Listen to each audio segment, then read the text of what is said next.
වීජීය ප්‍රකාශන කොටසට යන් අපිට ඉතුරු වෙලා තියෙන කොටස් සාකච්ඡා කරමු. ඔයාලට මතකයිද අපි කලින් දවසේ මෙන්න මේ කොටස් මේ මූලික කොටස් ටික සාකච්ඡා කරලා ඉවර කරා. පහ එක අභ්‍යාස ඉවර කරා නේද ළමයි? පොඩ්ඩක් බලලා කියන්න 5 එක ඉවරයි නේද කියලා? ඔව් සර්. හරි. එතකොට අපි අද 5 දෙක අභ්‍යාසي තියෙන්නේ. එතකොට මේකේ තනිකරම අපිට ඉගෙන ගන්න තියෙන්නේ වීජීය ප්‍රකාශනයක් ගුණ කරන්න සාමාන්‍ය සංඛ්‍යාවකින්. චුට්ටක් පැහැදිලි කරොත් දැන් මේ අපි දෙවෙනි වටේ පාඩම් මේ ටික කරගෙන යන්නේ. මෙතනින් ඉස්සරහ පාඩම් අපි ඉක්මනටම යනවා. නැවත සැරයක් මෙන්න මේ වගේ අවස්ථාවක්. දෙකෙන් 2x ධන 3 ගුණ වෙනවා. ඊළඟට ධන 5න් x ධන 1 ගුණ කරනවා. මෙන්න මේ වගේ අවස්ථා ගැන තමයි අපි මෙතෙන් සාකච්ඡා කරන්නේ. ඒ කියන්නේ වීජීය ප්‍රකාශනය අපි දන්න සාමාන්‍ය සංඛ්‍යාවකින් ගුණ කිරීම ගැන කියන්නේ. සාමාන්‍ය සංඛ්‍යාව දුර මෙතන 2 මෙතන 5 කියන සංඛ්‍යාව. ඉක්මනට කියමු මේකෙන් ලැබෙන ප්‍රතිඵලය. 2න් 2x ගුණ වෙනවා. මොකද්ද පිළිතුර? 4x. කතා කරන්න හැමෝම 2න් ධන 3 ගුණ වෙනවා. 6යි. මොන 6ද පුතේ? අපි ලකුණත් එක්ක කියමු ධන 6යි.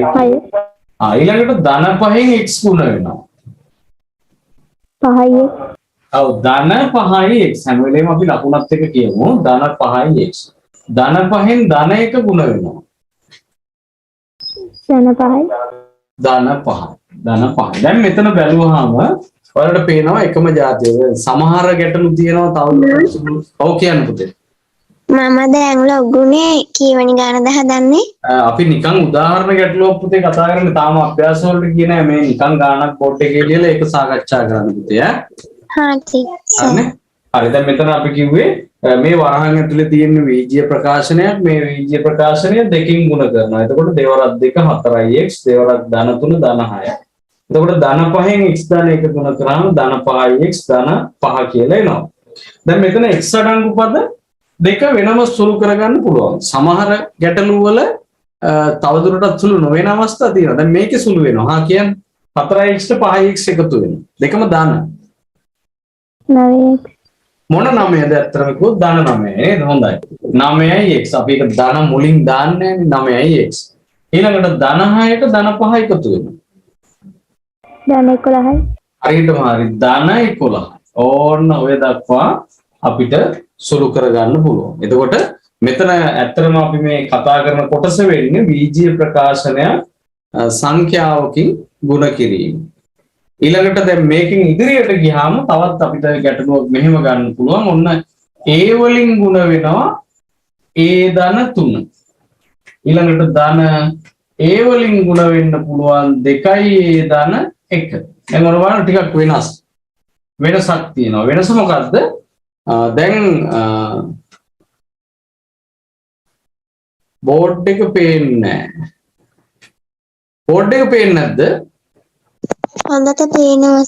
හොඳට පේනවා. එතකොට මේ දුවෙක්ගේ පේන්නේ නැහැ කියලා දින පුතේ ඔයාගේ සිග්නල් මොනවා හරි ප්‍රශ්නයක් ඇත්තේ බලන්න නැත්නම් පන්තියෙන් අයින් වෙලා නැවත සැරයක් ලොග් වෙන්න. මොකද බෝඩ් එක පේනවා කියලා මට පේනවා. මොකද මේක YouTube live යනවනේ. එහෙම ගැටලුවක් පේන්න නැහැ. බෝඩ් එක විතරක් නෙවෙයි මාවත් පේනවනේ එකට නේ. වෙනද විදිය නෙමෙයි අපි වෙනස්නේ දැන්. අපි කලු ඉන්නේ. right. එහෙනම් ඔන්න දැන් වෙලා තියෙන්නේ වීජීය ප්‍රකාශනයක් මේ සංඛ්‍යාවකින් ගුණ කිරීම නෙමෙයි. මොකක්ද වෙලා තියෙන්නේ? වීජීය ප්‍රකාශනය වීජීය පදයකින් නේ. වීජීය පදයකින් ගුණ වෙනවා. බලමු කාට හරි මේකට උදව් කරන්න පුළුවන්ද කියලා. a වලින් මේ දෙන්න ගුණ වෙනවා. මොකක් ලැබෙයිද? 2යි. 2යි නෙවෙයි. ඔව් කියන්නේ a වර්ගය. a වර්ගය හරියටම හරි.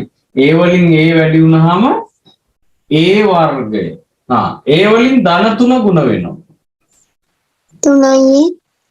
ලකුණත් එක්කම කිව්වොත් ධන 3යි. ධන 3යි ධන 3යි. ඊළඟට ධන a වලින් 2යි a ගුණ වෙනවා. අන්න බලන්න හරියටම කියන්නේ.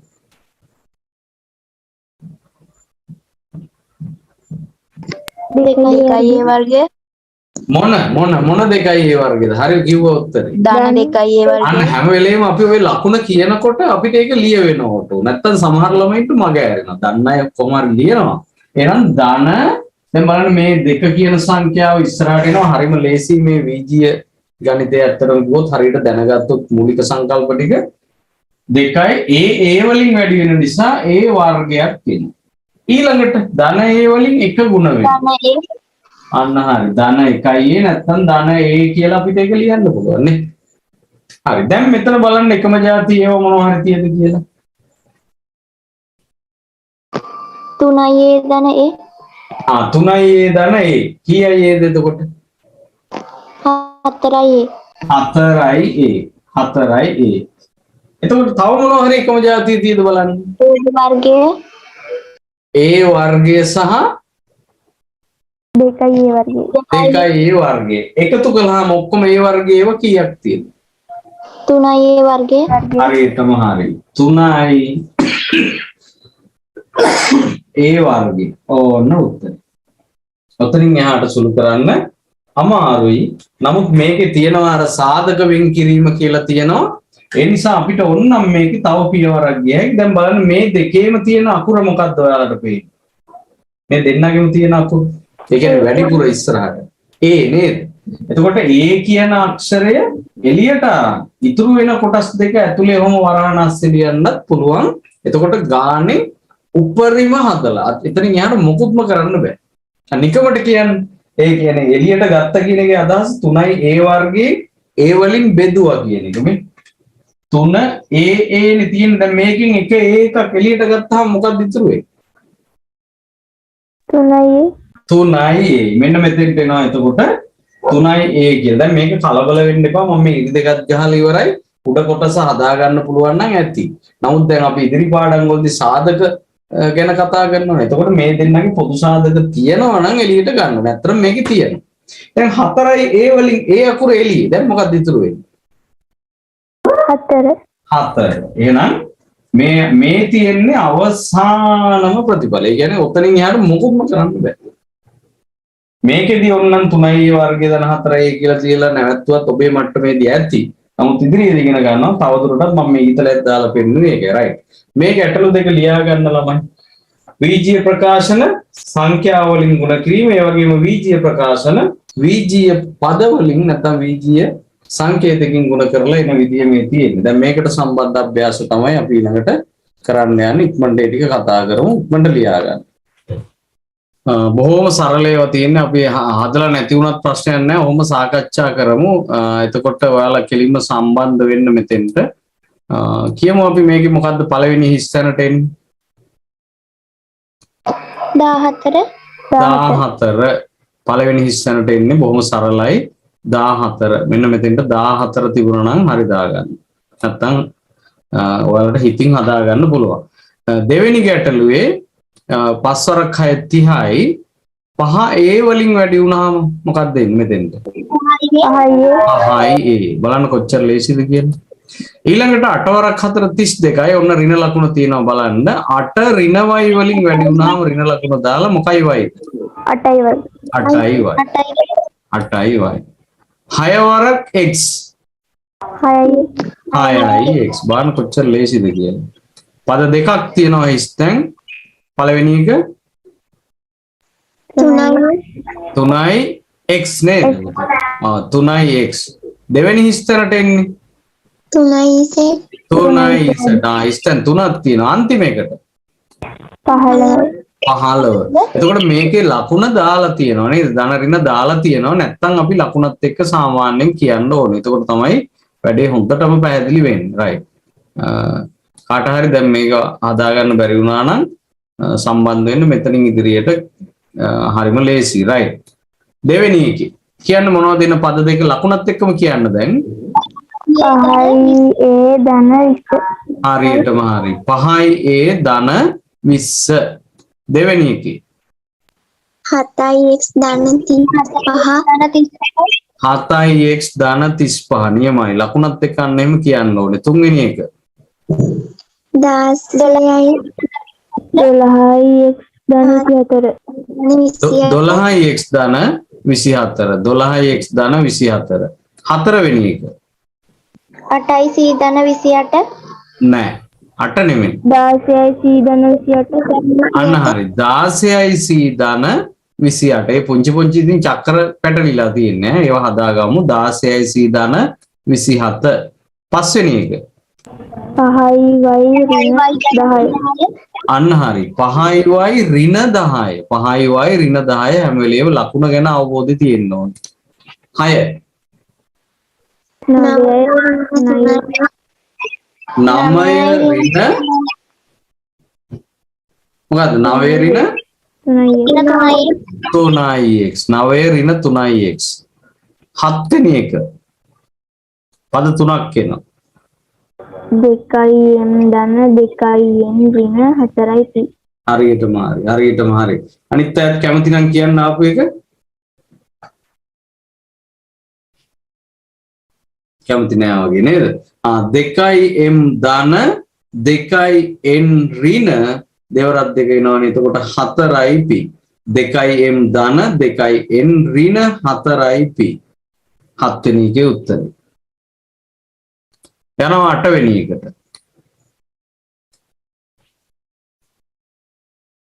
4යි x ඍණ 4යි y ධන 28 4යි x ඍණ 4යි y ධන 28 නියමයි යනවා අපි 9ට 2යි x ඍණ 4යි y ඊට පස්සේ තියෙනවා වගන්ති සහිත ගැටලුවක් ඒක කියනවා පුද්ගලයාගේ දෛනික වැටුප රුපියල් x වන අතර මොකද්ද දෛනික වැටුප කියන්නේ ළම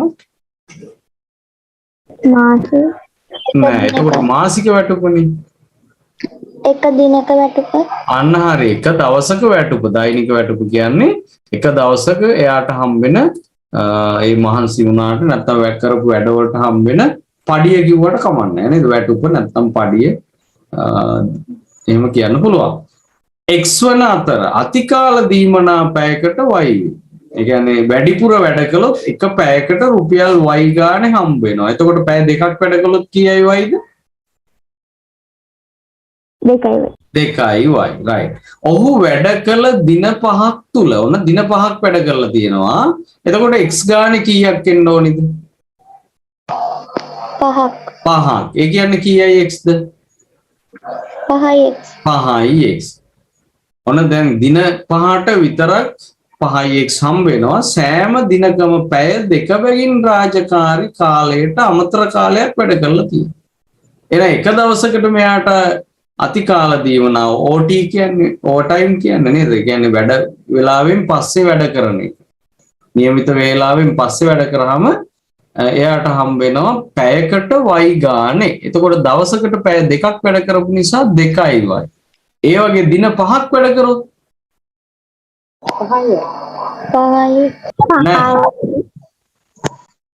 5යි y නෙමෙයි 10යි y කොහමද 10 ආවේ දවසට පැය දෙකක් හින්දා 2යි y ඒ වගේ දින 5ක් හින්දා 2යි y පහෙන් වැඩි වෙනවා එතකොට 10යි y හරි ඕන දැන් අපි කතාව දාන්න පළවෙනි ප්‍රශ්නේ ඉහත දින 5ට අතිකාල දීමනා සමග ඔහුගේ මුළු වැටුප වීජීය ප්‍රකාශනයකින් දක්වන්න කියන්න මොකක්ද උත්තරේ ලියන්නේ අපි 5යි 2යි y 5යි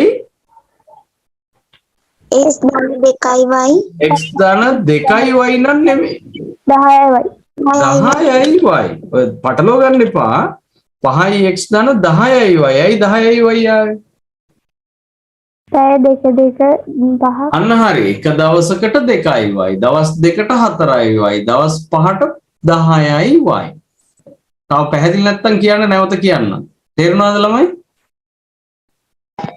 සර් මම ඔය ගාන හොඳට ලිව්වේ සර් ඈ ඔය උත්තරය ඔය විදිහට නෙමෙයි සර් ලිව්වේ කොහොමද ලිව්වේ පුතා 5 එළියෙන් ලියලා සර් මේ x ඒක මේ x ධන 2යි y වරහන් ඇතුළේ ලිව්වේ ඉතින් ඒක හරියටම හරිනේ ඒක හරියටම හරි ඒ කියන්නේ දැන් මේකෙන් පොදු සාධකයක් එළියට ගත්තාම වෙන්නේ ඔය කියන එක තමයි ඔව් කිසි වැරද්දක් නැහැ දැන් මෙහෙමනේ කියන්නේ ඒක තමයි විය යුත්තේ මම දැන් එතෙන්ට එකපාරට ගියේ නැත්නම් මෙහෙමත් ලියන්න පුළුවන් හින්දා දැන් මෙයා දවසක් වැඩ කළොත් x මුදලක් හම්බ වෙනවා. ඊට අමතරව OT නැත්නම් ඕවර් ටයිම් කරනවානේ. OT කරාම 2y හම්බ වෙනවා. එතකොට මේ වගේ දින 5ක් නිසා මෙන්න මේක ලියා ගන්න පුළුවන් නම් ඉතාලම හොඳයි. දැන් මම එහෙම නොකිය අර කිව්වේ දැන් මේ ඉස්සරහට රුපියල් දැම්මා. නෑ පුතේ? ඉස්සරහට රුව අකුර දැම්මා. හොඳයි. රුපියල් කියලා දැම්ම හරි. ඒක කිසි වැඩක් දන්නේ නැහැ. ඒක හොඳයි. එතකොට දැන් එහෙම නැත්තම් බලන්න 5 ගානේ x 5යි x 5 ගානේ 2යි y 10යි y. එතකොට මේකෙනුත් අවසානයේ උඩේකට තමයි එන්නේ. ඉතින් මේ දෙකෙන් කොයික ලිව්වත් හොඳයි. වඩා හොඳයි මේ ඉතින් දෙක ගහලා තියෙන පළවෙනි එක ලිව්වොත්. ඉතින් ඒක ඔක්කොම හොඳයි. බොහොම හොඳයි. හරි. හරි ඊළඟ ප්‍රශ්නේ බලමු මොකක්ද කියලා. ඊළඟ ප්‍රශ්නේ කියනවා ඔහු ලබාගෙන ඇති ණය මුදලක් සඳහා දිනකට ඔහුගේ වැටුපෙන් රුපියල් 150ක් අඩු කරන්නේ නම් දවස ගාන 150 ගානේ අඩු කර ගන්නවා. එම දින 5 සඳහා ඔහු අතට ලැබෙන මුදල වීජීය ප්‍රකාශනයකින් දක්වා එය සුළු කරන්න. දැන් මොකද කරන්නේ? දැන් දවසකට 150 ගානේ මෙයාගේ මේ මුදලින් අඩු වෙන්න ඕන. එතකොට කොහොමද අපි ඒකත් සම්බන්ධ කරගන්නේ?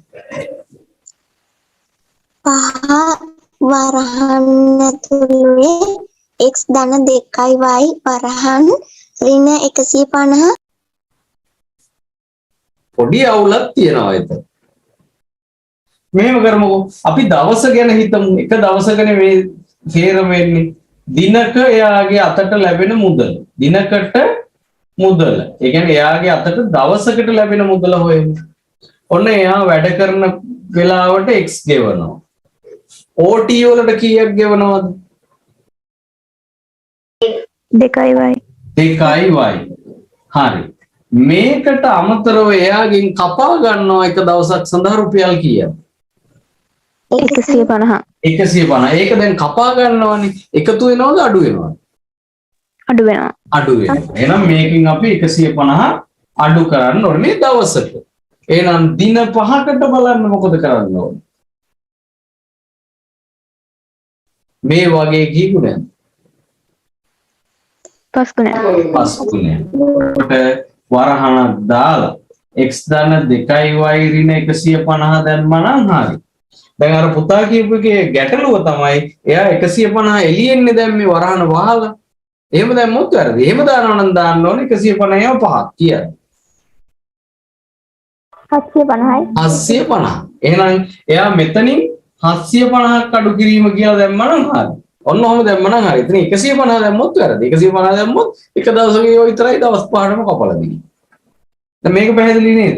දවසකට x හම්බ කරනවා. OT දවසකට 2y ලැබෙනවා. අනේ ගත්ත ණයට දවසට 150ක් කැපෙනවා. එතකොට මේ එක දවසකට ඒ වගේ දින 5කට. එතකොට මම හිතන්නේ මේක තමයි වඩා සුදුසු පිළිතුර. ඔන්නම් මා ලියා ගන්න මේ දෙක ලියාගෙන සම්පූර්ණ කරගන්න. හරි? දිනකට ලැබෙන මුදල x ධන 2y වලින් අඩු වෙනවා 150. එතකොට දවස් 5කට බලන්න මේ වගේ 5 ගුණයක්.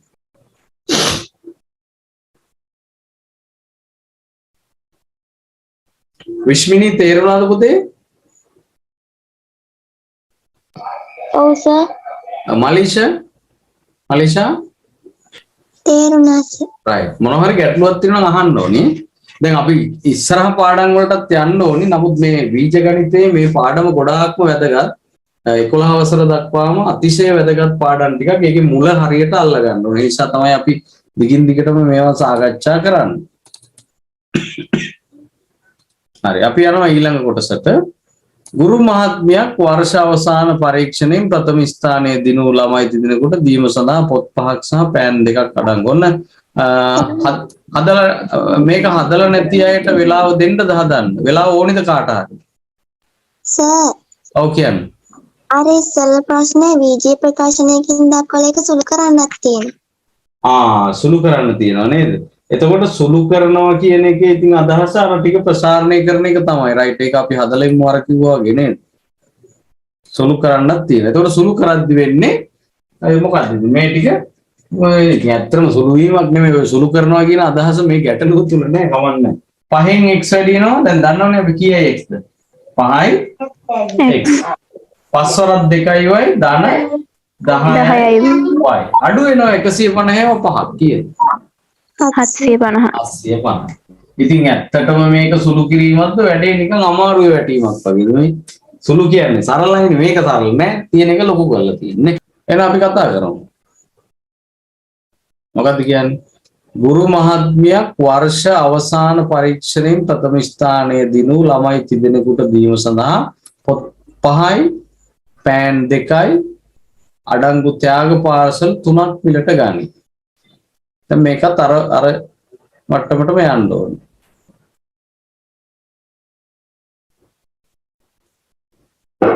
දැන් කොහොමද මේ ගැටලුවට අපි යන්නේ? ප්‍රශ්න අහනවා අභ්‍යාස පොතක මිල Aද පෑනක මිලද Bද නම් එවැනි ත්‍යාග පාර්සලයක මිල අනාරි. ඒක තමයි හොඳ. එක පාර්සලයක හොයලා ඊළඟට යනවා පාර්සල් ගොඩකට. දැන් කොහොමද අපි මේක ගොනු කරගන්නේ? එක පාර්සලයක තියෙනවා පොත් 5. එහෙනම් පොත් 5 මිල කීයද ළමයි? 5යි. 5යි. පොත් 5 මිල 5යි. එහෙනම් අපි ඒක ලියනවා එක් පාර්සලයක මුදල නේද අපිට අහන්නේ? මිලනේ. එහෙනම් අපි ලියනවා එක් පාර්සලයක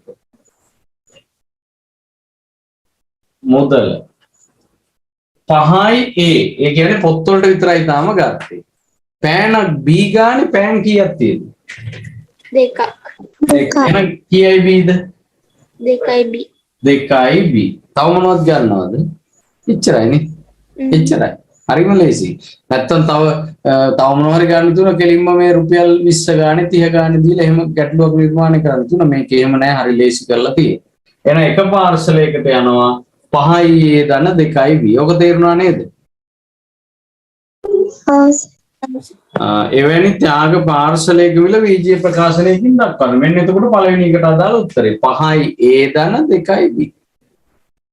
ඊළඟට දෙවෙනි කොටසේ අහනවා එවැනි පාර්සල් 3ක් සඳහා ගෙවූ මුදල විජය ප්‍රකාශනයකින් දක්වා එසුළු කරන්න. ඇත්තටම සුළු වෙන්නේ නැහැ. අර වෙන්නේ ලොකු වෙන්නේ. ඒක සුළු නෙමෙයි මහ වෙනවා. කමක් නැහැ ඒක මොනව කරන්නේ? යල මහ වගේ තමයි. රයිට්. පාර්සල් 3ක නේ. පාර්සල් 3 සඳහා මුදල කොහොමද ලියන්නේ? වරහන් 5යි ධන 2යි B. හරියටම හරි. ලේසිම ක්‍රමය එකනේ. 5යි A ධන 2යි B ගුණ කරනවා නැත්නම් වරහනකට පිටින් දානවා කීයයිද? 3යි කියලා. දැන් සුළු කරන්න කියනවා. එහෙනම් සුළු කරමු. 15යි A ධන 6යි B. 15යි A ධන 6යි B. හරිම ලේසි. ඔන්නම් හිත හරියන්න රුපියල් කියලා දාන්නේ. රුපියල් 15යි A ධන 6යි. දැන් බලන්නකෝ දැන් මේ බීජගණිතයේ තියෙන අපූර්වත්ව සංඛ්‍යා අඩුයි නේ. A තියෙනවා B තියෙනවා T තියෙනවා අවිජ්‍ය සංකේත එක්ක අපි යනවා ගමන. කිසි ප්‍රශ්නයක් නැහැ. X තියෙනවා Y තියෙනවා නේද? ඔක තමයි බීජගණිතයේ ස්වરૂපය. සංඛ්‍යාත් ඒ අතරේ නැති නෑ තියෙනවා. බොන්න නෙමෙයි අසුරන්න හදන්නේ. තේ ඇසුරුමක ඇති තේවල ස්කන්ධය ගැන තමයි ප්‍රශ්නය අහන්නේ. ග්‍රෑම් P වලින්ද ඇසුරුමේ පමණක් ස්කන්ධය Q වලින්ද නිරූපණය කර ඇත. ඔය තියෙන තේ පැකට් එකක් නේද? ඒතකොට තේ පැකට් එකේ තියෙන ග්‍රෑම් ගාන P වෙනවා. ඇසුරුමේ ස්කන්ධය ග්‍රෑම් Q වෙනවා. එවැනි ඇසුරුම් 20ක මුළු ස්කන්ධය සඳහා වීජීය ප්‍රකාශනයක් ලබාගෙන ඒ සුළු කරා. එහෙනම් මොකද කරන්න ඕනේ? එක ඇසුරුමකනේ.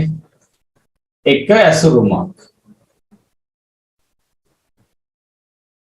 ස්කන්ධය. මෙහෙම ලිව්වොත් හරි පැහැදිලි. එහෙම ලියන්න කියලා අත්‍යවශ්‍ය නැහැ. මෙහෙම ලියලා ගන්න හදනවනම් මේක හරි වටිනවා. එහෙනම් තේකුල තියනවා P ප්‍රමාණය ඇසුරුමේ ස්කන්ධේ Q ප්‍රමාණයක්. එහෙනම් මොකද වෙන්නේ? එක ඇසුරුමක ස්කන්ධේ P ධන Q නේ. P ධන Q. දැන් අහන්නේ එවැනි ඇසුරුම් කීයද? 20ක්. 20ක්. එහෙනම් මොකද කරන්නේ? 20න් අන්න හරි. 20න් ගුණ කරනවා P ධන Q. ඕන උත්තරේ. දැන් අහන්නේ ඇසුරුම් 20ක ස්කන්ධේනේ. මේක බර නෙමෙයි. දැන් ඔයගොල්ලෝ අට ශ්‍රේණියේ දරුවෝ විදිහට දැන් දැනගන්න ඕනේ බර සහ ස්කන්ධය කියන්නේ දෙකක්. බරයි ස්කන්ධයයි කියන්නේ දෙකක්. ස්කන්ධ කියන්නේ අතරම පදාර්ථ ප්‍රමාණය. බර කියන්නේ මේ පදාර්ථ ප්‍රමාණය පොළොව දිශාවට ඇද ගන්න බලය, ගුරුත්වාකර්ෂණ බලය කියන්නේ.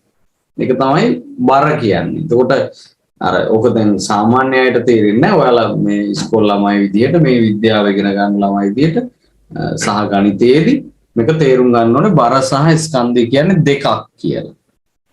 right. ස්කන්ධය ග්‍රෑම් TU පෙට්ටියක නම් පෙට්ටියක දානවා මේ ඇසුරුම් 20. එවැනි පෙට්ටි 12ක මුළු ස්කන්ධය ආනෝ. දැන් මාර වැඩක්. ස්කන්ධය TU පෙට්ටියක ඉහත ඇසුරුම් 20 දානවා. එහෙනම් අපි දැන් හොයන්න ඕනේ එක පෙට්ටියක ස්කන්ධය. එක් පෙට්ටියක ස්කන්ධය. ලගාමික සුළු කරාද? ඒක සුළු කරන්න කියලා තියෙද පුතේ නෑ නේද? තියෙනවා සර්. ඔබ අසරෝ සුළු කරන්න කියලා තියෙන. ඉතින් කරන්න බෑ. අයියෝ අන්දන් යවන සුළුවක්ද නේද? හරි එහෙනම් මොකක්ද එන්නේ? 20යි p ධන 20යි q. ඔන්න සුළු කිරීම ඈ. එක් පෙට්ටියක ස්කන්ධයට මොකද වෙන්නේ? 20යි p ධන 20යි q ට එකතු වෙනවා අර පෙට්ටියේ ස්කන්ධය කොච්චරද?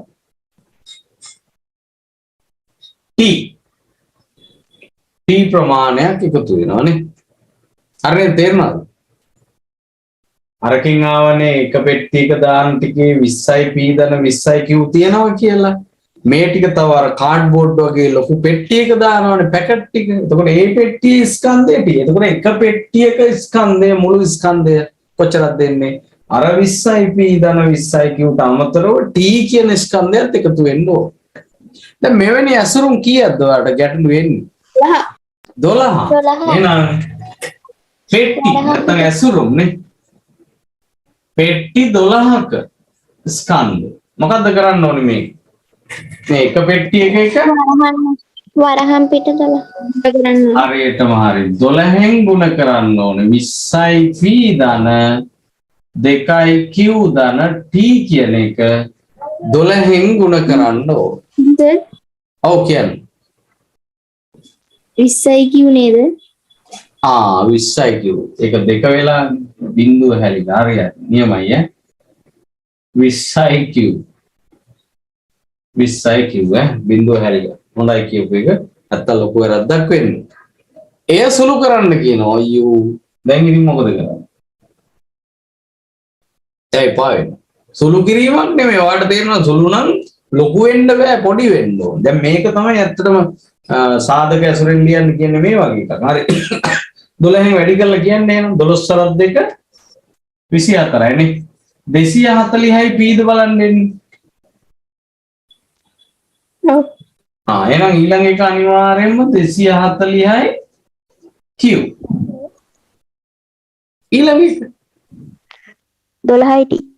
12යි t.